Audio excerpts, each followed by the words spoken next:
Hey, Megan. Hey, Matt. How's it going?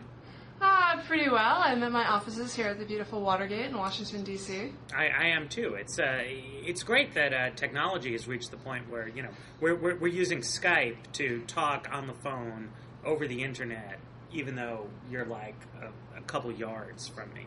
Is it yards? I'm not good at these measurements. Yeah, I think it's great the way technology is bringing people together who otherwise wouldn't be able to talk.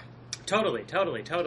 Yeah, and it's ironically, I mean, Bob told me that the Blogging Heads technology is not sophisticated enough to record two people who are actually in the room at the same time. No. It's completely dependent on this kind of telecommunications infrastructure. So these are, I guess, the paradoxes of modernity. Modernity, yes, it's deep. I believe Camus wrote something about this. Camus didn't have Skype, he might have been more cheerful. Well, speaking of modernity's like zoning.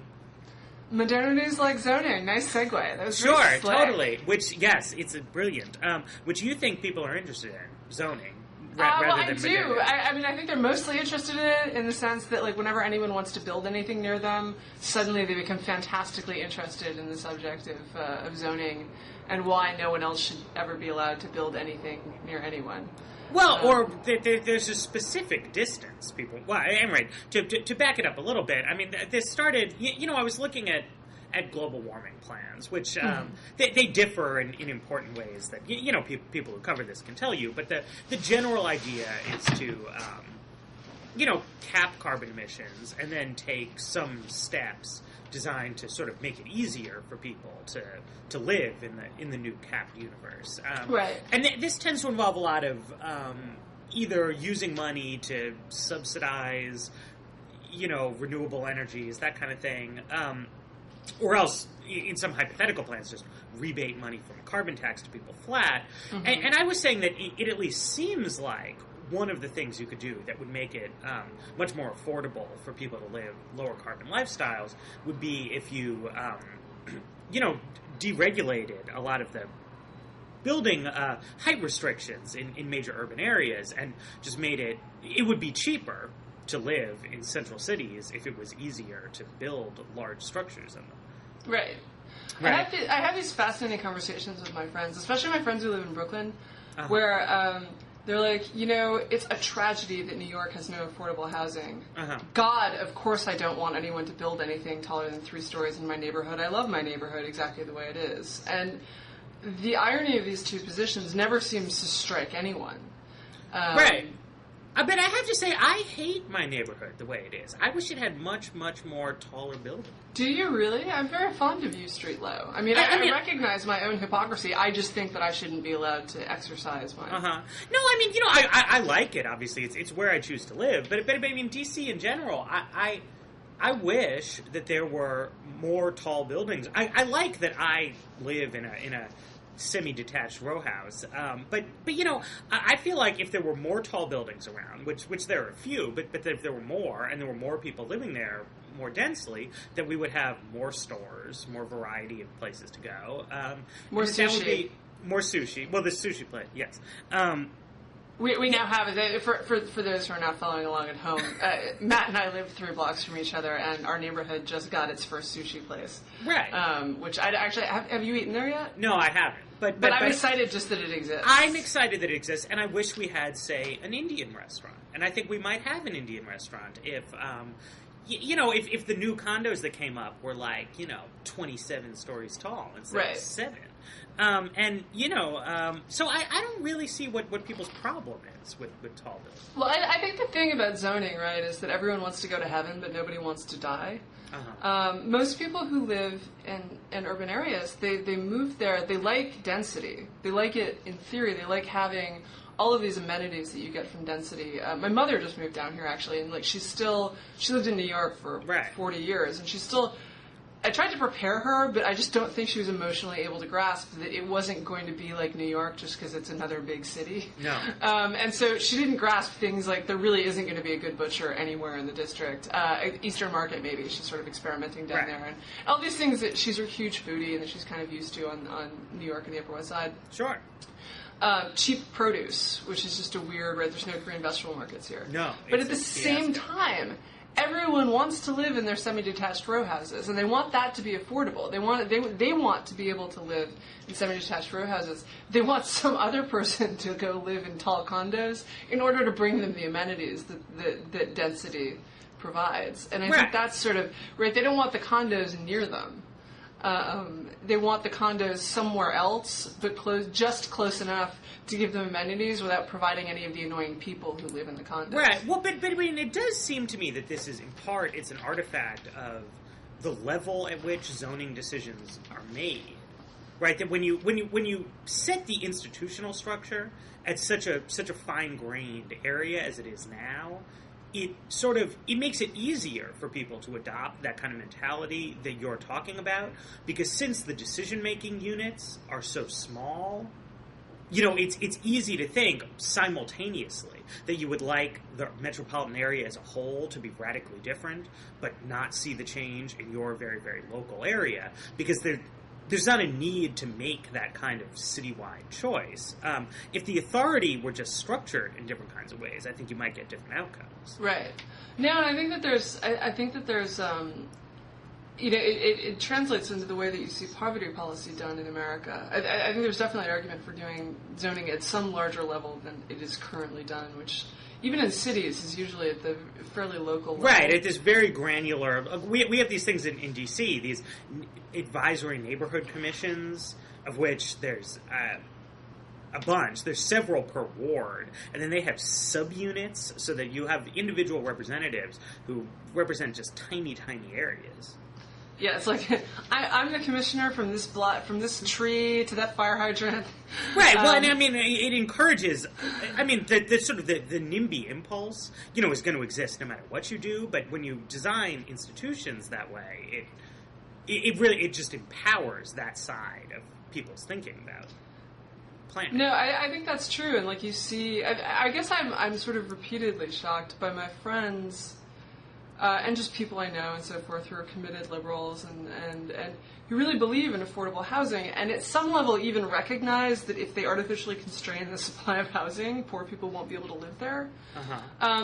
But when it comes to their neighborhood, like, they're just astonishingly good at coming up with special reasons why this shouldn't happen right where I am. Right. It's bad for the community. It's bad. That bank just doesn't belong there. It's not that I'm against banks. I like commerce. Whatever. I just don't want a bank in my neighborhood. I don't want that store on my corner. But stores are fine, and almost everywhere else, people should be allowed to put up stores on corners because they're into Jane Jacobs in the walkable city. It's just on my block. There's some special circumstance that applies only to my block. Which allows me to keep these things out because I don't want the foot traffic around and I want my kids to be able to play in the street and so forth. Right. Okay, well, bigger units maybe we can change things. But so density, as I guess we were saying, we both grew up in New York City. Rudy Giuliani was the mayor there. Indeed.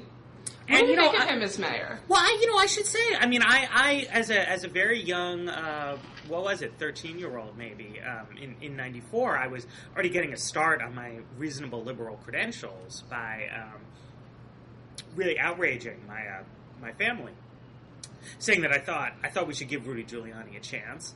And I think he did a pretty good job. I mean, it's...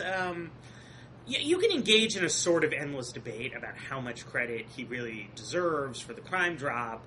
Obviously, he doesn't deserve as much credit as he would like to claim for it. Since, that's life.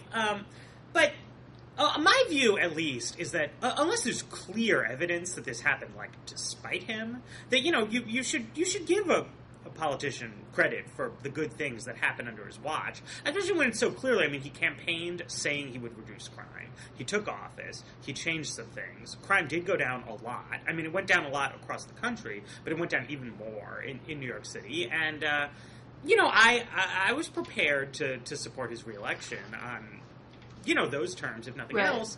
In his second term, he got involved in some sort of pointless, business, which I guess we'll talk about later. But, it was a pretty good record. And it's reflected in the fact that when Mark Green, who was the Democratic nominee in 2001, was running, he was really promising that on those key subjects, he was going to continue the Giuliani legacy. Yeah. Nevertheless, I think it would be really terrible if he were president. Yeah, the thing is, I like you, like my dad hates him, and more broadly, I think his record is mixed. I think he should get credit for some of the crime reduction. I think CompStat was an amazing invention, not his, it's Bill Breton, and I think it actually is kind of shameful the way that he sort of, when things work out, shove the people below him who've been responsible out of the spotlight and then hog all of the glory for himself. But I mean, it's not exactly unique behavior in a politician, right? But I think the consensus of almost everyone I know in New York, even the ones who like him, is that he's crazy, and therefore should never, ever, ever be elected as president. The things that he's good at aren't things that the president particularly needs to be good at. That he has a lot of personal problems which are sort of okay in the mayor of New York, but don't really have the gravitas you would want. I mean, you don't really want him to dress up in drag at a benefit for the Russians. But even lovable, right? I mean, it's New Yorkers like a character, right? Exactly. And so some of Giuliani's things, like there's this famous incident. You can find the clip online. I'll try to dig it up, of him screaming at someone on the radio about ferrets.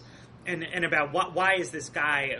It was Giuliani. Why are you a ferret lover? Yes. Right. I mean, Giuliani signed some bill to ban ferrets. Some ferret lover called up, was complaining, and Giuliani was just calling him sick and deranged. And it was funny. It's funny in a mayor, because the mayor of New York, of even a very big city, doesn't really have all that much actual power. And I think that's actually this is the big problem that I end up having. Right? Is that in a way, what people in New York wanted in 1993 was someone who was a little bit fascist, right? They wanted someone who was going to come in and err on the side of cracking down, err on the side of reading the law as broadly as possible to give the police as many powers as possible. And you can argue about whether that was justified or not, but that's certainly what people wanted. And I think, but the reason that that's even sort of acceptable to talk about is that there's a whole court system that prevents him from going too far. Right, he was going to be backstopped by the Supreme Court. Exactly. Mario Cuomo was governor. Bill Clinton was in as president. Exactly. You don't want that same person being in the presidency, trying to go too far, and then being able to appoint justices to the Supreme Court who agree with him. Or just do things completely in secret. Yeah, exactly. That's another thing. I mean. That's a question. I actually think in this sense, I'm trying to make an argument that Giuliani would be even worse than Bush, because the stuff he's willing to do in public pushes the envelope so far, and because I think there's no one willing to backstop him on that, and that's frightening to me.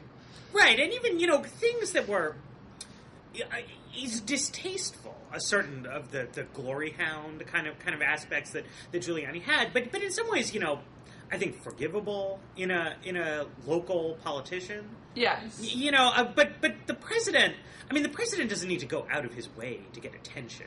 And it seems to be so deeply ingrained in his character. More so than for your average, ambitious, up-and-coming politician. This desire to sort of shove other people out of the way, grab the spotlight, and all those kind of personal characteristics. It just seems hard to imagine in a president, and especially for someone who, just in virtue of his prominence, is able to go from being a mayor to being a presidential candidate without any kind of simmering period in the Senate or something. Yeah, and I actually think too that he really is what you say about seeking attention.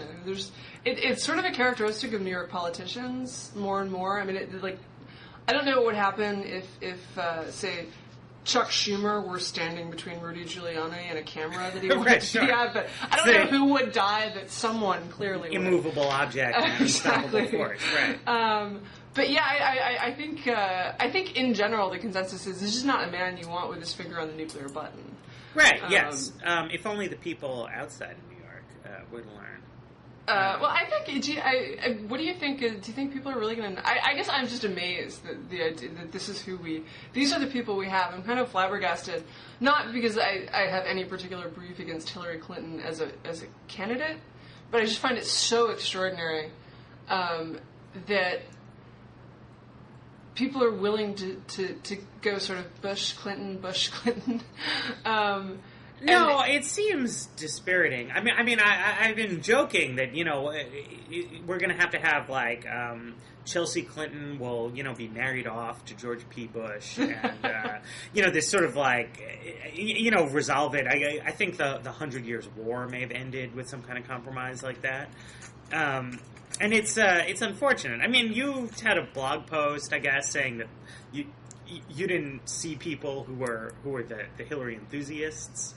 My dad is. My dad really likes her. I know a couple. Right. But I don't know a lot. Right. I mean, unfortunately, I had sort of initially started off thinking that like her campaign was just gonna collapse. It was like a paper tiger that people would see a little bit more of Obama or something, and she would melt. It seems to turn out demographically, though, that just you and I know all the wrong people. That younger, better educated Democrats who pay more attention to politics are like, who's most of the people I know, I think a lot of the people you know, yes. are like her worst demographic, but that everyone we don't know. High school dropouts and Midwestern Union members and so forth are that's where the Hillary fans are. I mean, I think that the advantage that she has is there's this implicit promise, right? Like, elect me and I'll bring back the 90s. But which is sort of like disturbingly shamanic. Sure. But maybe we can just send her out to do a rain dance periodically to halt global warming. But there's also this. I think this thing that I felt very strongly with Kerry, which was that John Kerry was what a Democrat thought a Republican wanted to vote for. They were like, he was a nom. Like, you guys love that stuff. And of course, none of the Democrats I knew one Democrat who liked him and worked on his campaign really early. But other than that, I didn't know any Democrats who liked him. They were all kind of like, eh. And they nominated him because they thought Republicans would vote for him, but the Republicans weren't any more charmed than he was. And sure. I guess the sense that I have is there a lot of that no one I know like just goes, except my dad, is like, God, Hillary, I love Hillary, I want to vote for Hillary, she's fantastic, I can't wait until she's up there and I can cast my ballot for her. The way they were about Bill Clinton, people were obsessed with him, right? And so my sense is that, like, what's going to happen, and I have these conversations, I've had a couple on my blog, and in person, where people are like, oh yeah, but she's a great campaigner, and we need that. It's like, you don't. You can run, like, Gumby against the Republican. Run Gumby. You're better off running Gumby than running someone who has huge negatives. Right, but I actually think this is different. I mean, I think that the Hillary fans, and they're there, and I think they're not people you know as much, but like your dad, that they really are Hillary fans, and then it's almost the reverse of John Kerry. That, I mean, people are voting for her fully knowing that Republicans hate her because there's a thirst for revenge, might be one way of putting it, but just a sense that she knows how to beat these bastards and has been fighting them for a long time, and that the climate's right to sort of hand them a thumping and put her in the White House, and then we'll show the Republicans. I mean, I'm somewhat indifferent because I have various reasons to vote for various Democratic candidates. But I think my mother is the swing voter. So my mother's vote has correctly called every presidential election. All right. Since the early 70s. Fair enough. So like, I keep thinking it's going to fail, and each time she pulls it out again. When she voted for Bush in 2004, I was like, oh, that's it. She's broken the magic. But no.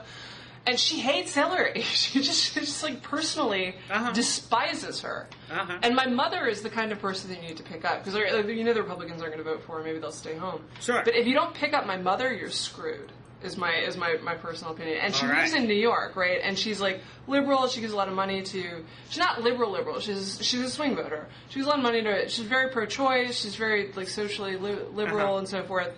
But, you know, also, and sort of fiscally conservative, but supports Medicare. I mean, she's like a mushy swing voter. Sure.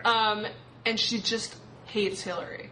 And I think that visceral reaction that a lot of moderates have, and I know, like, you know, people we know, one of our friends was saying her mother, who's like a rabid liberal, hates Hillary and is out working against her. Like, women in that demographic seem to really dislike her for reasons that I don't the Hillary-hating demographic.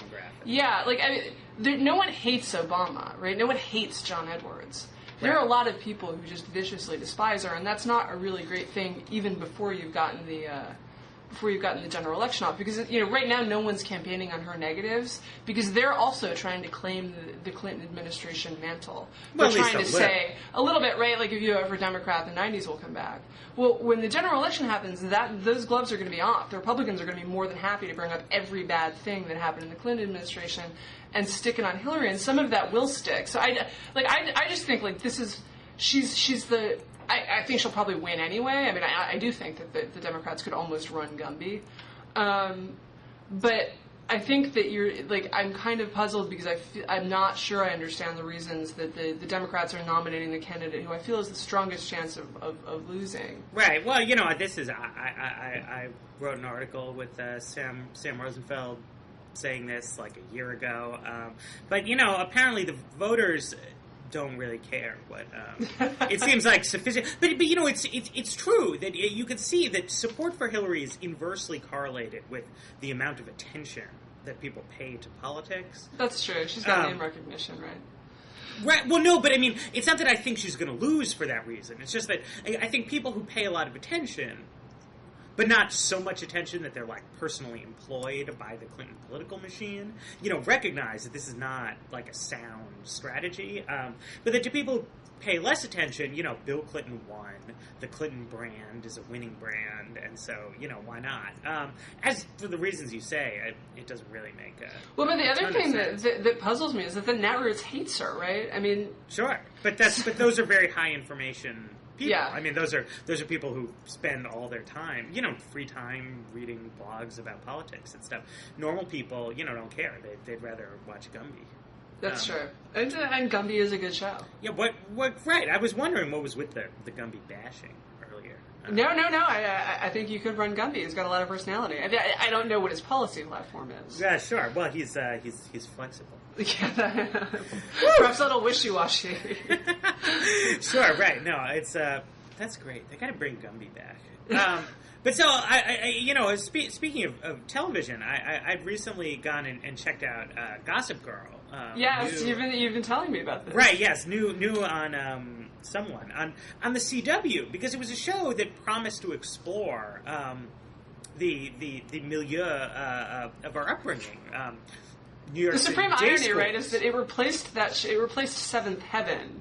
Yes. My understanding is it replaced a show about growing up as a preacher's kid in some like non-denominational suburb in California. Exactly. And you know, I'd seen for years, you know, a million more movies than TV shows, but sometimes TV shows where people go to generic suburban high, and they have whatever, you know, antics one has, and, you know, 10 Things I Hate About You or whatever.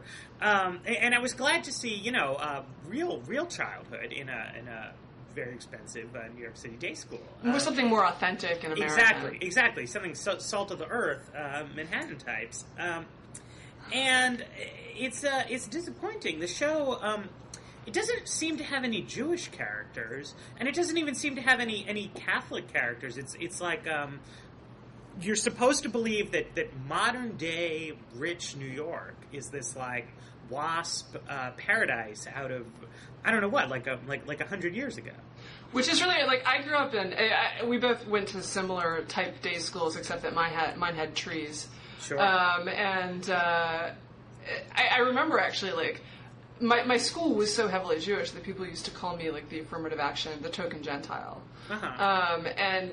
And also, like, the WASP bashing was so bad at these places, I would just make sort of casual, nasty comments about WASPs. And I have, despite my last name, I'm half WASP. My mother's family has been in the country since the inception and of Anglos here. Right. Although they, unfortunately, they didn't go and, get Park Avenue apartments. They just went and squatted on the same piece of land in western New York for 300 years. Fair enough. Which turns out to have been it looked good when the Erie Canal was being built, but it was ultimately a bad call. It's a good canal. It's a lovely canal, and in fact runs straight through the town. Runs right past the gas station that my grandfather owned. And I didn't realize it for years. Like the little trickle of water behind my grandfather's gas station was in fact the mighty Erie Canal. Anyway, so I would come home and deliver these. Just some sort of snide, nasty comment about WASPs. My mother finally one day just turned around. She's like, "What do you think you are?" We're Baptists, and we were not the kind of Baptists that you think. We were something called American Baptists. We went to Riverside Cathedral on the Upper West Side, which is like being a Unitarian without the dogmatic theology. Hardcore. Exactly. And so, I am half WASP, but I was the only one in my school, as far as I know. There was none of these WASPs who I'm sure were in fact there in the 50s. They're gone now. They're like an endangered species. Well, and even the ones who are there, they send their kids to boarding school. They go to boarding school, exactly. Because WASPs, I was always taught to believe, don't love their children. And so they send them away, but they're not going to day school in New York. But I think it says something about America, that this is what people want to see, though, is this kind of this fake idea of New York or something. Yeah, it's to me such a weird fantasy. I think because in a way I always fantasized as in high school about having some rich ethnic background. That's weird, but I mean, it just wouldn't occur to. It just seems like a strange impulse to Well, my other basic problem, and tell me if this actually happens in the show, because unfortunately I haven't watched it yet. What I hate about all of these shows is that the rich people in them, I mean, I don't want to say, I actually think I did get some very strange ideas about money having gone to one of these schools, despite the fact that I was one of the poorer kids in the class. My parents sort of put everything they had into educating me. And I came away with strange ideas about money and class that I didn't know I had, and it took me a while to get rid of. But I think that it's this weird, blatant and overt snobbery that just doesn't exist. No one ever says, oh, she's poor, that's funny. But they do in the movies all the time, and it's incredibly irritating. You're looking at this maybe it happens in the suburbs. It's possible. No, but I mean, obviously, it's the essential thing about rich people. I mean, at least rich people with any people from with a higher class mentality, at least, don't talk about money. Yeah. Right. I mean, that's the essence of it. Right. Is that the idea is that you are rich enough to not care about what things cost, and to not be talking about this stuff, and would not at all be sort of and when in an overt way, talking down to people that way, because it's not a classy way to behave. And when they do talk about money, right? At least in my experience, when they overtly talk about money, it's never about people who don't have any. What I have seen is people, with older money or older families and no money left, talking about people who just made a lot of money and how they're vulgar. Right.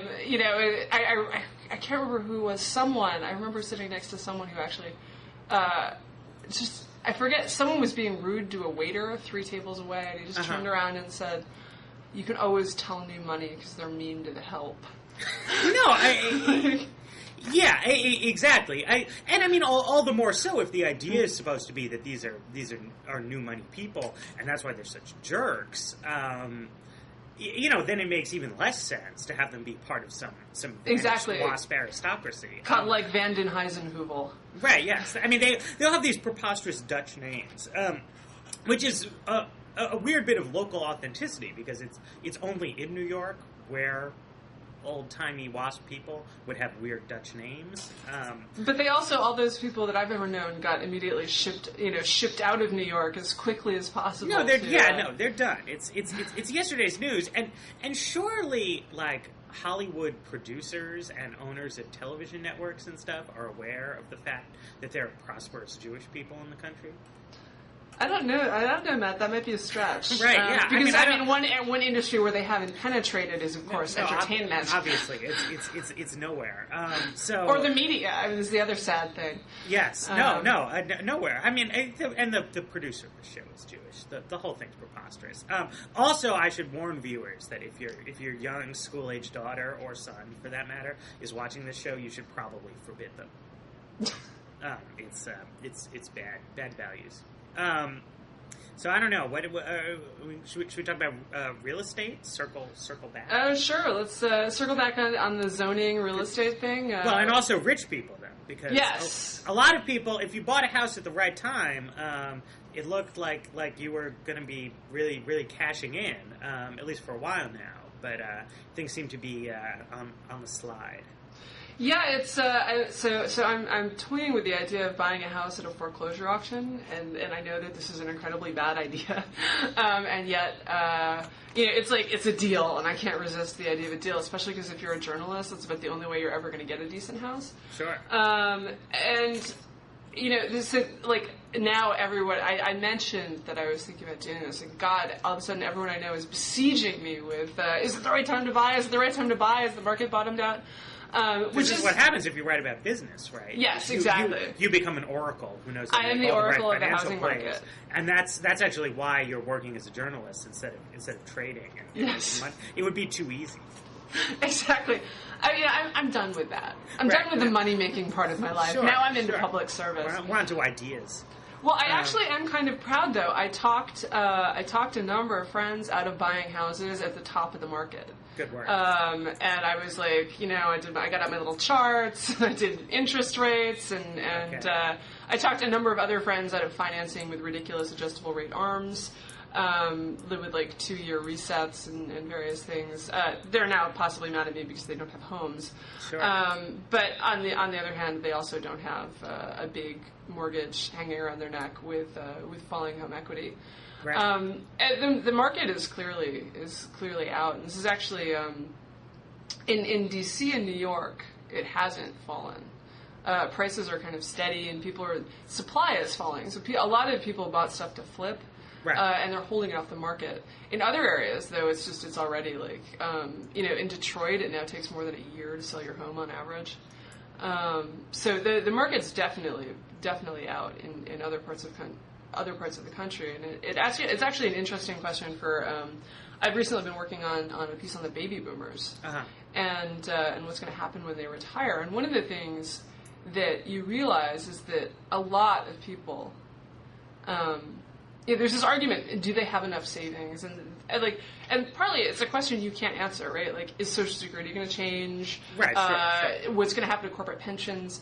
But one of the big things is that people are saying, well, they have enough savings because look at what's happened in the value of their houses. Right. And there's a couple of problems with this. The first is that baby boomers actually don't move that much. Right. Or for baby boomers, we don't know what they'll do, but in general, the elderly do not move. They move less than young people do. Well, certainly they can't all simultaneously retire, sell their houses, and move to Arizona. This is one of the huge problems with asset markets in general. But the housing market is particularly problematic because you've had, over the past, most people our age, like I watched Susie Orman maybe 6 months ago actually saying, like, don't put money in your 401k. I mean, put enough money to get the match and then plow the rest into housing. Because housing's safe, housing. And this is retarded financial advice. This is terrible, terrible advice. Do not listen to this. Because Susie Orman is being misled by the same thing that a number of people like pretty much everyone in the country, for the last 50 years, house prices have risen faster than inflation, on average. Like the local disconnects and there's Sure. But there's been a number of reasons that that's true. And people don't understand there's like these historical trends that have made that possible. So the first thing was actually just the invention of the long-term amortizing mortgage, which actually was kind of invented in the 30s but didn't become popular in the 50s. And then people started extending. So it was invented actually by FDR under the New Deal. It didn't take off. It got struck down in 1937. But in the 40s, if you'd gotten a mortgage, to buy a house, you would have gotten probably a 5-year mortgage with a balloon payment for the entire value of the house. But in the 50s, they started really encouraging people to use these. Well, yeah, it's less they started encouraging. They got better at credit rating people, and the banks got more stable because of anyway. So the banks got more stable. They started doing these long-term amortizing mortgages. And the result is people now, unlike before, they don't look at the price of the house. They look at the size of the payment that they can make. So that's the first development. And then you have inflation, which erodes the value of these mortgages and makes people want to take more of them. And then you have a fall in real interest rates because once the Federal Reserve gets inflation under control, real interest rates start falling steadily, which means that mortgages get cheaper, which means people can make a bigger payment. Right. You also have changes in the tax code, which make mortgage in 1986, which make mortgage debt it's deductible for consumers, but no other kind of debt is. Right. So housing debt is now preferred over other kinds of debt. So you've got all these developments, all of which conspire to push up the price of existing houses. Right. And now eventually supply will usually come up to match it. But in some areas, like in Manhattan and in DC, as we've been talking about, zoning constrains that supply. So you've got these long-term trends that are pushing up the demand for housing and so the price people are willing to pay for housing against a short-term fixed supply, and in some cases a long-term fixed supply, and that's raising the price of houses. But that's done. Mortgage terms can't get any easier. Interest rates can't go any lower. We're pretty much as far as we can go, and that means that house prices are almost certainly going to flatten out for a fairly long period of time. They may not fall, but people who are counting on 5% house price increases every year. It may happen in some really hot markets like Manhattan, like DC, where there is new money, where incomes are actually growing incredibly rapidly. Sure. But in the country as a whole, house prices are not going to increase any faster than incomes for probably quite a long time, which means, first of all, you should not plow your entire net worth into a house. And second of all, that when boomers go to sell, right, they're going to be selling into a market that's already kind of soft, and they're going to be trying to get equity out of houses. And that's going to have huge implications for how they're able to retire and where they're able to retire, and which of us is going to have mom living with us. Okay. You have an extra bedroom, right, Matt? No, we don't. It's very unfortunate. So basically, people are doomed. I wouldn't say doomed. No, not doomed. Not doomed. No, because I think it's good because we can talk amongst ourselves here. Because most people, I guess, own homes. Coverage of these things is always sort of in favor of housing prices getting more expensive. But for you or I, at least, I've been not just in a personal, selfish sense, looking forward to a real estate apocalypse for a couple of years now. Because I'm renting, but I would like to buy something sometime. I say crash as soon as possible. Well, just the bad news. Well, the good or the bad news, I guess, is if it crashes, probably we end up with the baby boomers working a lot longer. Sure. And in journalism, clogging up the vital jobs pipeline. But they can't master the tricks of the blogging trade. That's true. The way we have. Because they're basically obsolete. But I feel like my plan to take over for Jim Lehrer may be... Maybe. He'll be working until he's 107. Absolutely, because his house is not going to go up as much as he's probably been counting on. With that disturbing thought, maybe we should close out. Okay. All right. Goodbye, Internet. And I'll see you in the hallway. Okay. Bye-bye. All right, bye.